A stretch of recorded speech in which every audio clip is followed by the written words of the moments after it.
You're listening to Imperfect Heroes, Insights into Parenting, the perfect podcast for imperfect parents looking to find joy in their experience of raising children in an imperfect world.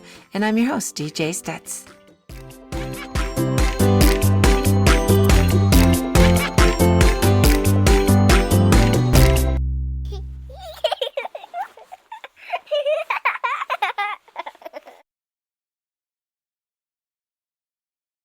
Welcome, heroes and heroines, to another episode of Imperfect Heroes, Insights into Parenting. And so it's November, and so it's normal for us to start thinking about gratitude. Go Thanksgiving. We're going to be talking about some of the ways, some of the things that you can do to bring gratitude into the lives of your children, but also in our lives too, as we are showing them how life works. So before we get started on that with my amazing guest, Nicole Oke, I just want to remind everybody that Christmas is coming up. I happen to know a very good book. Roman is bigger. You've heard me talk about this before. Roman is bigger, and he's got really big emotions, and he's bigger than mad, and he's bigger than happy, and bigger than silly, and all of these fun things, but he's finding the right words. So this is a great book. It's a great opportunity. Buy one for your child's school teacher and have for their classroom library if you want. I've got a few teachers that have my books as well. Enjoy that. You can get it on Amazon, Barnes and Noble. It's even on the Walmart website. And so you can get it wherever you want. Great Christmas present for your kids and for any teachers in your life too. All right, let's get going. So, Nicole, I'm so excited to have you on. Now, Nicole is a children's author as well. And so we kind of connected because we have that in common. But Nicole, why don't you talk to us for just a second about your family and also about what you do? Yes, of course. Thank you for having me. I'm excited to be here. Like you said, my name is Nicole Oke. I live in Boise, Idaho, and I have two little girls. One is 8 years old and one is 3 years old, and they keep me extremely busy. They challenge me often, and they are the inspiration behind a lot of my writing. When I'm not writing, I work at the National Interagency Fire Center here in Boise, Idaho. I'm a training specialist. So I help out in developing training for wildland firefighters and doing different types of assessments and stuff of the programs. And in the summertime, when we're busy, like this year was extremely busy, I help out in dispatch as well. So wow, good for you. So amazing. That can be a high stress job too. Yes, such for a big sure. responsibility. All right, well, let's talk a little further. So one of the things that we know and we like to push, but everyone says, I want my kids to be happy, right? Well, I have some feelings on that because having them be good to me is more important than being happy. And sometimes doing the right thing, the good thing, is not the in the moment happy thing.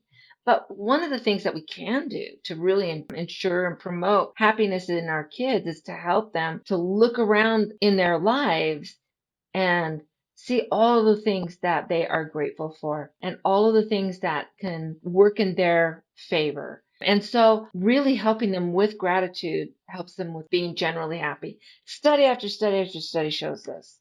So you're in the throes of raising these beautiful little girls. What are some of the things that you do to help promote gratitude in your family?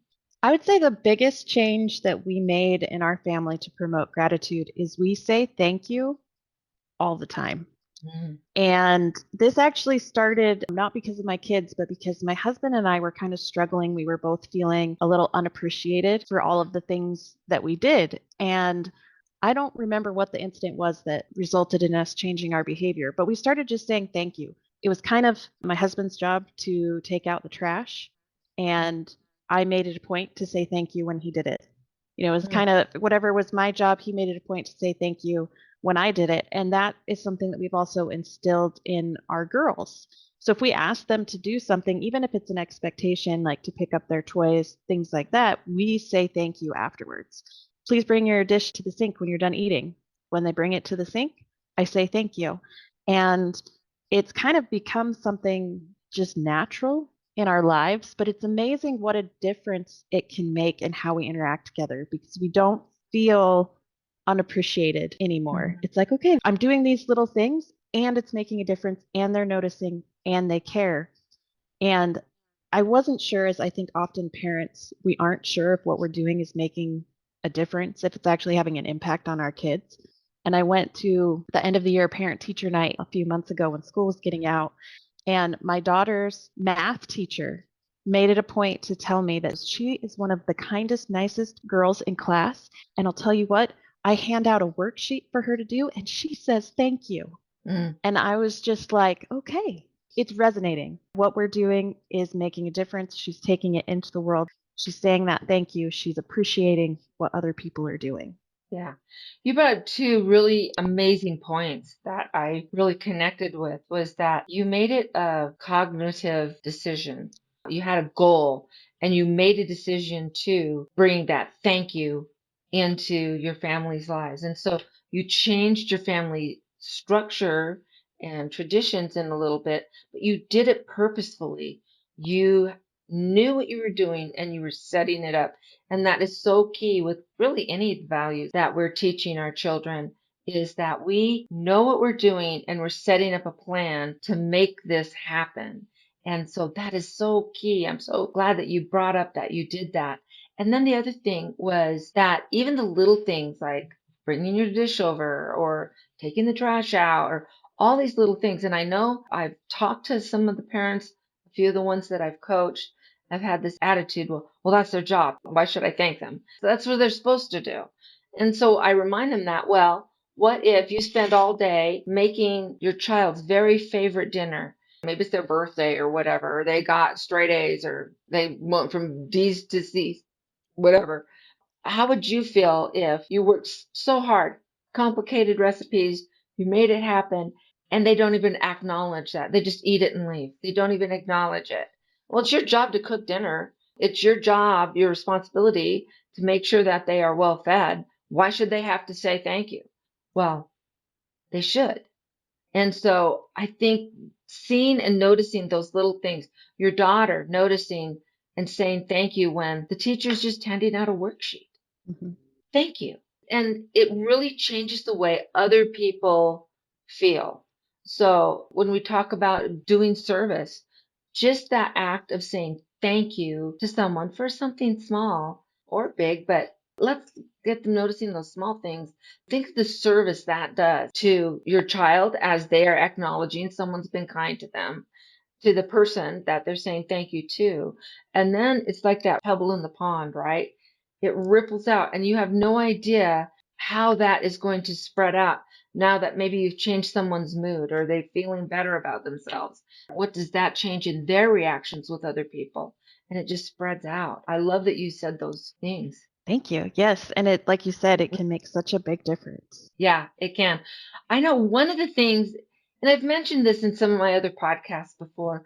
I'm the oldest of seven, and my dad, every Christmas or birthday, but I really remember Christmas.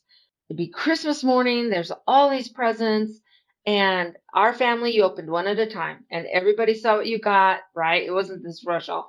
And I'm not saying one way is better than another. Every family has their own traditions, but that was our family. And my dad, every Christmas morning, he would come out with his yellow legal pad and his pen, and he was writing down every gift that everyone got. So he'd have who got it, what was it that they got, and who it came from. And then before we could play with it or wear it or whatever, we had to write a thank you note before we even got to use it. And Right. so that really pushed it into me too, the importance of making an effort. And for that, I wasn't calling them or texting them. No such things back then. But, well, phones, there were phones. I will say that. But it was the writing the letter or writing the card and saying thank you for and mentioning what it is that you're grateful for and then sending it off. But I think that's another piece too, is especially when we're working with our little kids. So Mm-hmm. we say thank you, but we also include for bringing your dish over or picking that up or cleaning your room or helping me out with the dusting, whatever it is. But we're saying what we're thankful for as we're sharing that with our kids. Yes, for sure. And it promotes mindfulness, what you're talking about too, like taking that time to stop and write that thank you note. It's like creating a moment, a space and time for you really to reflect on what you got and who gave it to you and what that meant. And Mhm. really take a moment to be grateful, right? And I think that's really important too, is because too often we rush through life and we don't stop and actually be present in that moment. And so I think that's another great tool that comes with writing Right. those thank you notes. And I think too, if your kids are really young, they're not writing yet, it's okay for them to just color a picture or even do a little scribble if they're two. But Right? then they can dictate to you, well, what do you want to say to grandma Hmm. for, well, what do you like about it? And so then you can write it and they'll know that you wrote it for the Yep. 2-year-old. But these are the 2-year-old's exact words. Oh, aren't those things precious when you Yes. receive them? And it has such an impact on the person who receives it too. I mean, my Hmm. favorite Christmas memory is my nephew when he was probably 2.5 or 3 years old, and he would open his present. Hmm. And our family does like yours, where we open one at a time. But every single present that he opened, it was like the most magical experience for him. And he would get so excited and he'd be like, "It's exactly what I wanted." And then it didn't matter if it was socks or a toy or whatever, like it was exactly what he wanted. And he would go and he would like hug the person that gave it to them and say a big thank you. And I mean, just the fact that he just graduated from high school this year. So that's Uh, what, 15 plus years later. And that's mhm. still my fondest memory of Christmas experience. And it's like the impact of his excitement and his gratitude and all of that still affects me to this day. So amazing. And then there's the opposite that can happen though too. Have you ever been at a birthday party or a Christmas thing and a kid opens a present it's like, I hate this and throws it down Uh-huh. or I didn't want this or whatever. And you think, ooh, not okay. Right? Right? And then the Yes. parents will make an excuse for them instead of saying, wait. That's not how we behave. Right. And taking the time to really correct that and make sure that they understand. It's okay if you don't like it, but you don't act that way when someone went out of their way to purchase it Right. and to wrap it and to do whatever. We still say thank you. Yes. You And you don't have to still say it's my appreciate the favorite thought. thing. Exactly. The time. So one of my love languages is time. And so spending time with me or on me or whatever.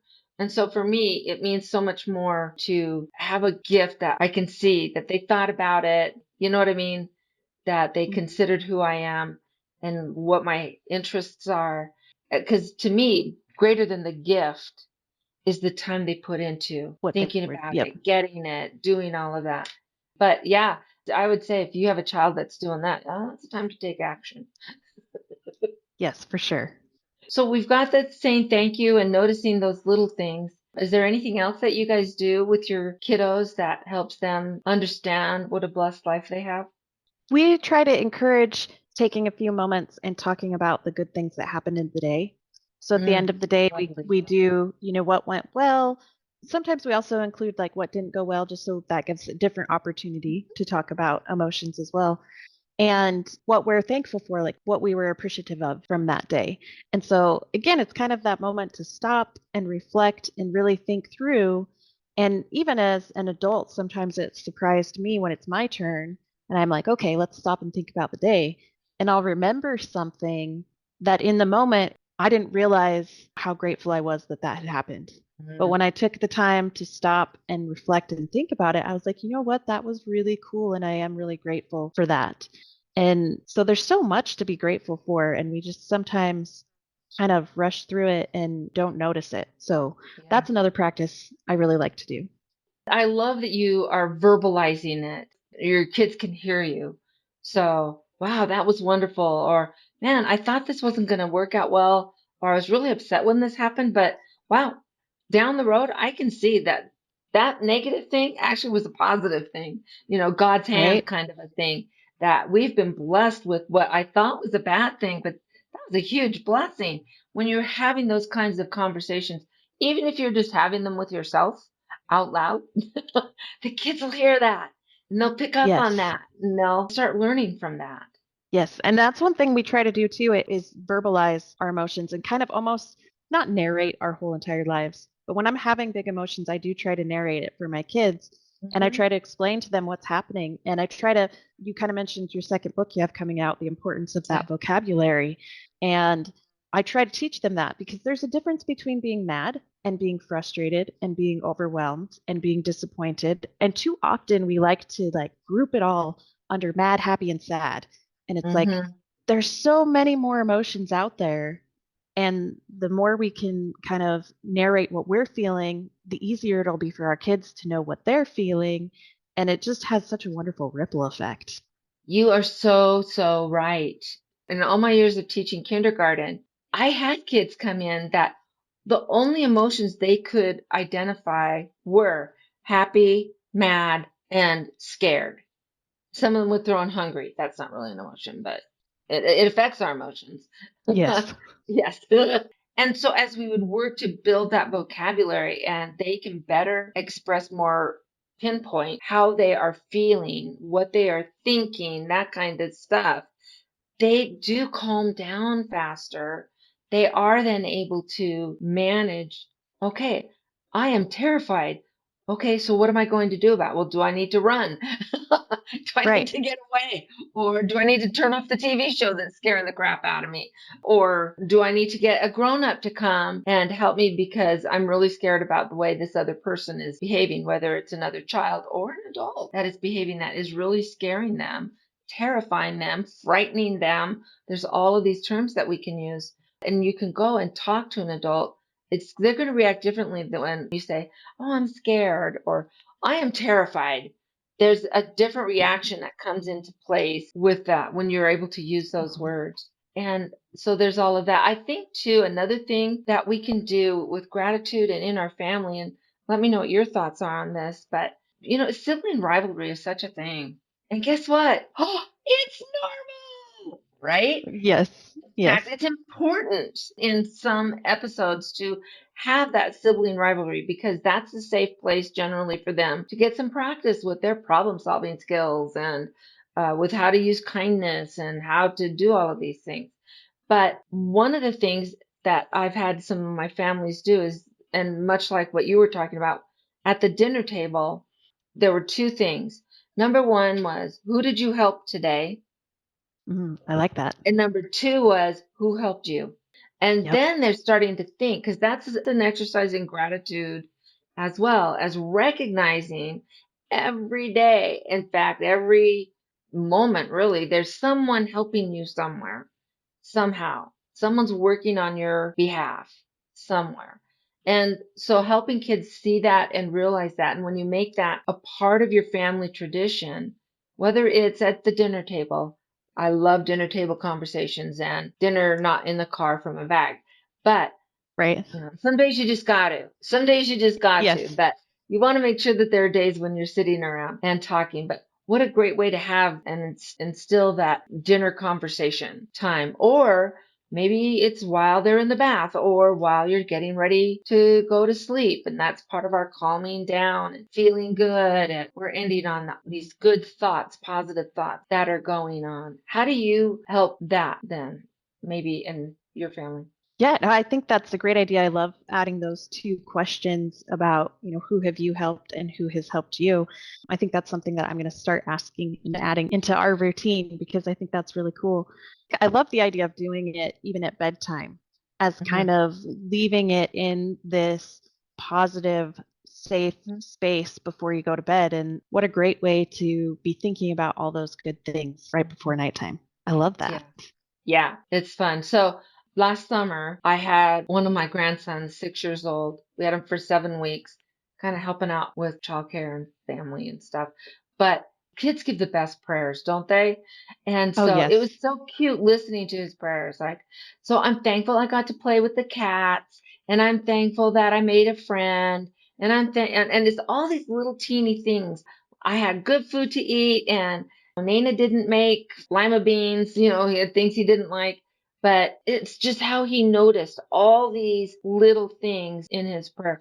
And really, that can be another form of noticing all the goodness that's around us is when we're thanking the Lord about all the good Yeah. that He's put into our lives. We're starting to notice it. And we had a thing where we kind of do a round robin prayer. So like Sometimes Okay. he wanted to start, and sometimes he wanted one of us to start. So one would go, and then either my husband and I would go, and then the third one would go. And so we just kind of did this round robin thing. That was his idea, Oh, um, cute. to start. Yeah, and I thought, why not? Let's try it. And it was so adorable and just so eye-opening as you're helping them to see the good. So you can do it just in a conversation with you, and that's a great way. You could do both. You could find your own way that works for your family on how to make that work. I love that at the end Yeah, of the day and taking just kind of a list of all the things that we can be grateful for. for sure. And kind of along those same lines, another thing that wasn't intentional but Mhm. has happened that was wonderful is, and I think it's because my mother always does it. So I started doing it and now I'm noticing it in my kids. But anytime she has kind of an appreciative thought, she says it. And just not even just like a thank you, but if she notices someone's shirt and she thinks it's really pretty, she say, "I love your shirt. It's so pretty." Mhm. And sometimes we think of gratitude in these bigger things, of things that are being done for us, but we can also be grateful for the beauty in the world. We can be appreciative of those small things, you know? And so I always saw my mom do that. So I always do it. If I see something I like, or if, hey, I like your shoes, or hey, your hair looks really good today, all those little things. And I think that also sends ripples through the world of, and positive vibes. And I've noticed it with, it's the funniest things. So my 3-year-old starts doing it and she'll say things like, "This dinner's really yummy, Mom." And I love that. And then she'll say to me, like driving to school, "I really like your car, Mom." And Oh, it makes me giggle, right? But I'm like, yeah. what a wonderful thing that she has noticed and is appreciating the fact that she's in this vehicle and she likes it. And I mean, talk about something we take for granted. I should be very grateful to have a vehicle. And it's definitely something that I don't often include in my gratitude, but it was just kind of such a cool thing to see that happen. And I love that it's being passed down generation to generation, even though it's not intentional. Right, but those generational things. So sometimes, we make it think like, oh, I sound like my mother, how awful that is. But there's a lot of times like, oh, I sound like my mom. And it's Right? a great thing, right? Or my dad or my grandma or whatever. That generational attributes of kindness and perseverance and gratitude, all those kinds of things, bringing them into your family and hopefully seeing that develop on Yeah. as they go down. But yeah, so much. And then there were times, so for 20 years we lived in Las Vegas. It was like 1988 to 2008. We lived in Vegas. And uh, yeah, Vegas is just different. But they have the most beautiful clouds. I'm always Mm, drawn to clouds and the formations and all of this kind of clouds are kind of my thing. And there were times when I would have to pull over to the side of the road just so I could sit and watch the clouds for a minute and right? Because it was so to be beautiful. grateful for it. It's so beautiful. So beautiful. One of our family jokes was so the youngest brother is Danny, and we were joking around. My dad had gone from UCLA and then he was teaching at BYU in Provo, Utah. And we were driving along and I'm an adult. I'm married. I'm there. And I don't know why I was in the car with the family. I can't remember, but I was in the car. My mom's driving and all of a sudden we hear, "Damn, look at those mountains." But it sounded like she said, "Damn, look at the mountains." We all started busted laughing because it was just like so arbitrary and out of the blue that Right. she just saw the beauty of these mountains against the skyline and the clouds. And it was autumn. And so the leaves were changing and the coloring on the mountain was changing. And it just hit her hard enough that she just blurted it out there. And we all started laughing, but yeah, it was all and that's kind of become a family thing. It's like, Dan, look at the mountains. Right. But helping our children see that. I live Hmm. now where I have a view of the Tetons. Oh, And nice. yeah, I'm just under an hour from the west entrance to Yellowstone National Park. And there's just so much beauty. And there are times when I think I live in one of the most beautiful places on earth. I mean, there are a lot of beautiful places on earth, but I happen to get to live in one of them. And so when you really think about that, whether it's internally when you're alone, verbally, even better when you're alone, nothing wrong with talking out loud Right. or thinking out loud, but helping your kids see that beauty and understand that what is unique about where we live and what makes it special and how we enjoy that. For sure. Hmm. And it brings such joy too when you can kind of teach them to start noticing those things. It just gives them a sense of awe and wonder, and it's those are important things to experience as a child. Yeah, I think so. Well, and I think too, when we can find gratitude for things that aren't that beautiful. I remember one year when I was teaching, oh my gosh, it was like back in 2015. I had a little guy in my class and he had some issues, but he was so appreciative of insects and the work that they do for How fun. us. That was his thing. And so I can remember he lost it out on the playground one day and they called me in because it was my lunchtime. So you got to come and help so and so. All right. So I come out and he is just sobbing and angry and screaming at these kids. Okay, talk to me about what happened. He goes, they're just stepping on the ants.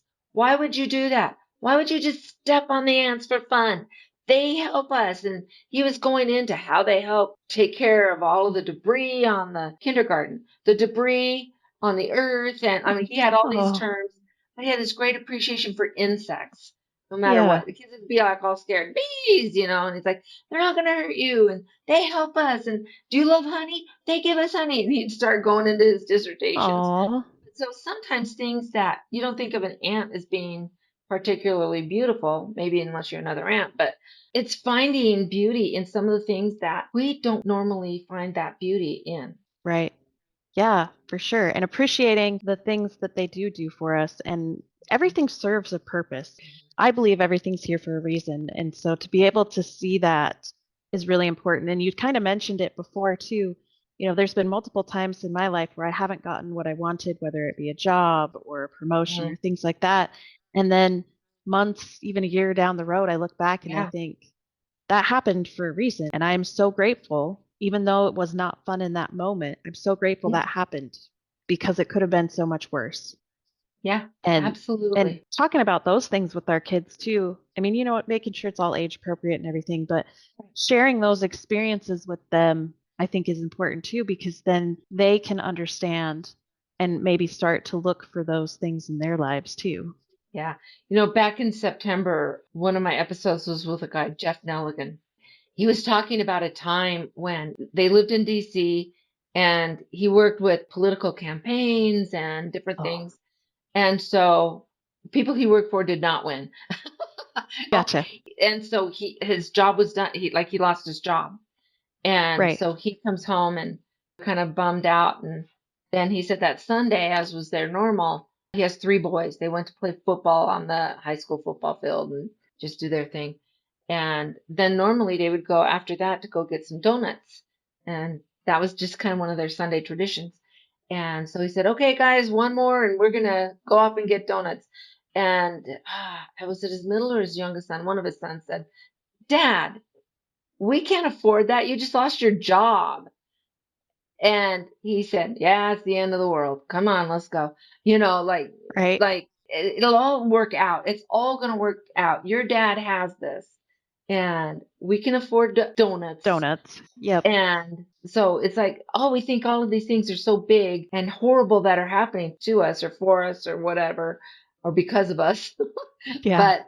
But then you look back and say, yeah, I mean, that was a hard time, but look where I am now because of that. And so taking that into stride, and that became one of their family little mantras is when something went wrong, and be like, yeah, it's the end of the world. Okay, let's move on. Right. And so recognizing even those hard times in life often wind up for our benefit. Yeah, for sure. And that can be a very hard lesson to learn. I know it took me a while. Mhm. Yeah, you're not going to teach a 2-year-old that. No. But you can set the example for that, much like Jeff did for his boys. And then they learn the lesson as they grow older. It sinks in what that meaning is. So some of these Yes. lessons you'll be able to teach them and they'll get it. Others are going to take years, decades maybe, for it to truly sink Yep. in. And Yeah, that's but okay. even so, I mean they're learning things as they go, right? They Mhm. may not understand that bigger lesson, but by watching their dad and how he handles it, they're also learning how to handle and manage that kind of a stress. And they're learning how to view things and how to think about things. And I mean, we're always teaching our kids, even when we're teaching them things we may not want to. And just knowing that they're always learning from us. And if we can set that example and be that role model like he was, that's so Yeah, important. you're so right. You're so right. Okay, I know I hate it when our time gets up, but it's just a fun conversation. Anyway, Yeah. but Nicole, why don't you tell our followers how they can get a hold of you, learn more about your Penny Panda books? Sure. So my Penny Panda books, I've got Penny Panda and the Gift of Possibility and Penny Panda and the Emotion Ninjas. Those are both available on Amazon and pretty much everywhere books are sold. So you can find those there. I have an author website. It's Mm, Nicole Oke, and Oke is OKE, author.com. And the wonderful thing about having a unique last name like Oke, especially spelled OKE, is it makes me really easy to find. So if you search for Nicole Oke author on Instagram or Facebook, you'll find me. Um, yeah, and I have all sorts of free stuff I give out all the time. I've got workbooks and just little worksheets you can do with your kids. So I encourage people to check that out. Check out the website for sure. awesome, awesome. And so for everyone listening, all of that information is going to be down in the show notes. So you're just a click away from Nicole and all the amazing stuff that she's got going on in her sweet book. So thank you, Nicole, so much for being a part of this and sharing and just part of our month of gratitude is Yes, thank amazing. you. Oh, you're very welcome. So before we go, and I always ask the same question because we know there's no perfect parents, but how would you describe maybe just a successful parent? To me, a successful parent is the parent that keeps trying. Mhm. And I know as a parent how easy it can feel to want to give up. And so anytime I see parents struggling, my thought is, you know what? You may have struggled, but you're still going. You're still trying. You're still thinking about your kids. You're still trying. Even when we do something like I'm far from a perfect parent. And I still It's okay. yell on occasion, right? We all are. We're human. Hmm. We're going to That's make right. mistakes. And so I tell my friends when they come to me, I yelled at my kids. I feel so bad. And I'm like, okay, you did, but you're human. And the fact that you're even worried about it, the fact that it's even Hmm. bothering you that you yelled at them tells me that you're a good parent because you're still trying. Right. And you're trying to mend those relationships and you're trying to set a better example and you're trying to learn about yourself and improve yourself to be better for them. So to me, that's a successful parent is one that is human but keeps trying and just keeps going. I love it. I love it. Such a good perspective to have is that never give up and acknowledging your mistakes. And so it's Yes. okay if you yelled at your kids to come back and say, "Yeah, I don't like the way I used my voice in that. Yep. I'm really worried about X, Y, and Z, or I really did need some help and whatever, but I really want to do better at communicating that to you." And yeah, Yes, that's all good stuff. That's all good for stuff. sure. Yeah. And that'll come back too. I've had moments where I've yelled at my children and I've gone back and I've said, "I'm sorry. This was what was happening. I was feeling this way. I yelled at you. That wasn't an appropriate response, and I'm sorry. I will try to be better." And then I've had my 3-year-old come to me. She yelled at me for something crazy. I don't Oh, remember. And I just kind of let it go because she's 3, right? right. There's no emotional regulation in a 3-year-old. But she Mm. has come back to me like 5 to 10 minutes later and said, "Mommy, I'm sorry I yelled at you. I was really mad." And I'm just like, okay. So we're Yeah. mending. She's learning how to mend relationships. She's learning how to own her emotions. And again, teaching her from even age 3, none of us are perfect. And it's Mm-mm. okay to make those mistakes and we can fix it. So true. So true. And those are the moments that teach a parent that you're on the right track. Right? Yeah, if you're doing something right, even though it doesn't always feel like it. Mhm. Yeah, exactly. Exactly. Yeah. Well, Nicole, thank you again so very much. And for everyone, if you like what you heard, please leave us a rating and review. 5 stars is the appropriate number of stars. And then let us know what you think. You can always get a hold of us on Facebook and Instagram with Imperfect Heroes Podcast. And let us know what you think. We love engaging on there. So for everyone else, until next week, let's find joy in parenting. See you later, guys.